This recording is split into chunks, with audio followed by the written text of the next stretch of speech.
Welcome to this video on the types of business organization in Pennsylvania presented by StartingYourBusiness.com. This video is a part of our series of videos on starting a business in Pennsylvania. Choosing the way your business is legally organized and structured is a fundamental step of starting a business, and one to start thinking about early because it impacts the process of naming the business, applying for licenses and permits, and how the business is taxed.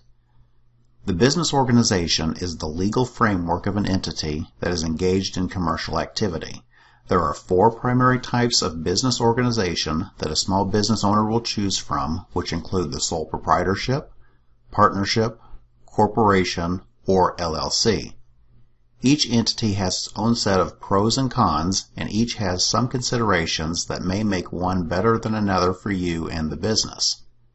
The considerations include the cost of forming the entity, liability protection, ability to get investment, tax burden, administrative requirements, and the complexity of formation. It can be a little overwhelming and confusing to pick the perfect entity for your business, but keep in mind that the entity you choose today does not have to be a forever decision, as you can change to a different entity later on. The first entity that we will cover is also the most simple, which is the sole proprietorship. The sole proprietorship is basically an individual who decides to go into business for themselves. There is no separate legal entity, as the business is tied to an individual, making the business and the individual the same legally. Since there is no state filing for the sole proprietorship, a major pro for this entity is that it is easy, fast, and inexpensive to form. There is no sharing of ownership, which means there is no board of directors or shareholders to be responsible to, and the taxation is relatively simple as the profits or losses flow to the owner's personal tax return. While there are several upsides to the sole proprietorship, there are several downsides, and the biggest is unlimited liability, and here's why.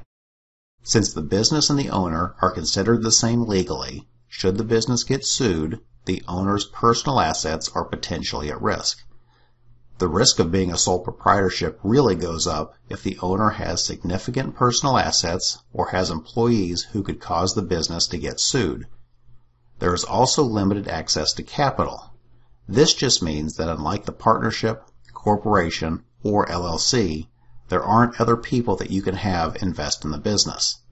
Last, the sole proprietorship has a limited life.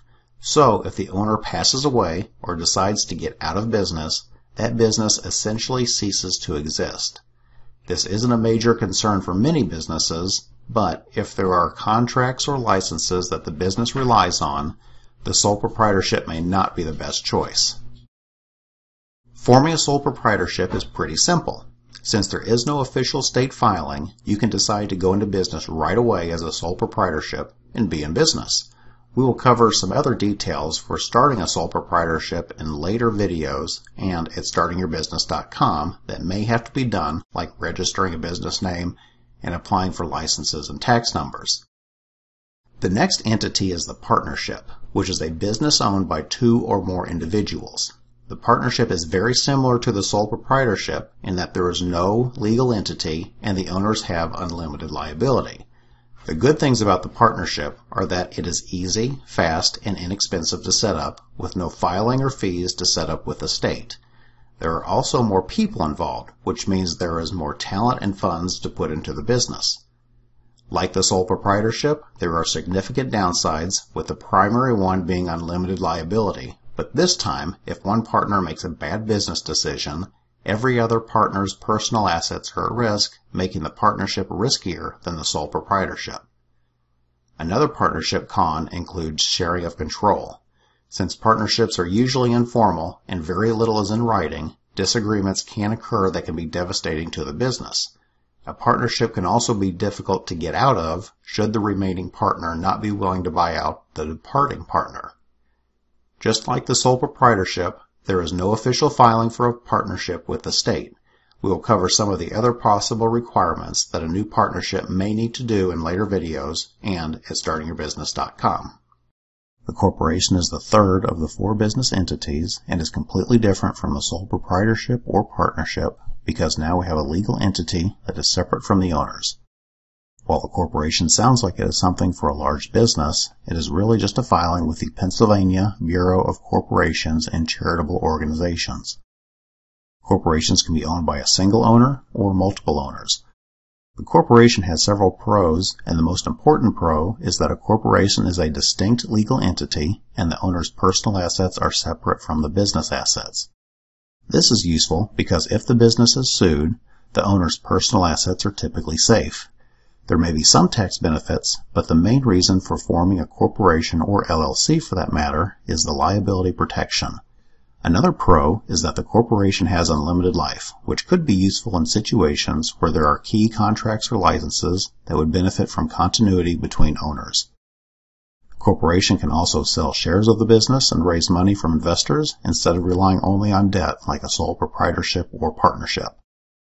There are a few downsides of the corporation, which include the cost of formation and increased administration.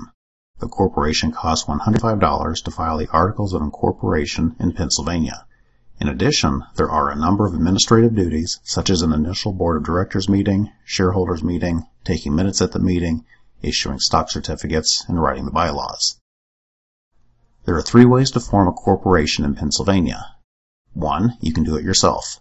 On the Pennsylvania Bureau of Corporations and Charitable Organizations website, you will fill out and file the Articles of Incorporation. Since there are a number of administrative duties that need to be done right, if you plan to do it yourself, be sure to do your research before filing. Second, you can hire online companies that specialize with forming business entities. StartingYourBusiness.com has a list of companies that provide this service. What's nice with these services is that in addition to making sure all of the legalities of forming the corporation are covered, they also send alerts whenever reports are due, so you have one less thing to try and remember. The one-time fees for these services usually start around $50 to $150 plus the state fees. Last, you can hire an attorney. This is going to be the most personalized service, but also the costliest. You will want to go this route if you want to work one-on-one with someone to form the corporation. Expect to spend a minimum of $500 to $1,000 plus state fees for a simple corporation. The last entity that we will talk about is the Limited Liability Company, or LLC. Just like the corporation, the LLC is a legal entity that is separate from its owners and is a filing with the Pennsylvania Bureau of Corporations and Charitable Organizations Office. LLCs can be owned by a single owner or multiple owners. The LLC costs $125 to file the Certificate of Organization. The LLC shares all of the pros of the corporation, like being a separate legal entity, unlimited life, and raising investment capital. But with the LLC, you don't have to hold meetings, take minutes, and so on, making the LLC much easier to run than the corporation. Besides the cost of filing the LLC, another potential downside is that every state has its own set of LLC laws. So if you have a Pennsylvania LLC physically doing business in another state, the LLC may not be the best entity for your business. The process of forming an LLC in Pennsylvania is similar to forming a corporation. You can do it yourself by filing the Certificate of Organization, or you can get guidance from a professional to make sure it's done right. Check StartingYourBusiness.com for a list of formation companies. There is a lot to think about before deciding on the right legal entity that best fits your personal situation and business needs, so be sure to do some research before jumping in. At StartingYourBusiness.com, we provide a free printable comparison guide with some of the pros and cons of each entity to help you compare them all. If you like this video on the types of business organization in Pennsylvania, be sure to watch the others in the Starting a Business in Pennsylvania series. Starting a business can be difficult, but you don't have to do it on your own. The StartingYourBusiness.com site has lots of information to help you get your business started, and we have experienced business advisors ready to answer your questions at no cost.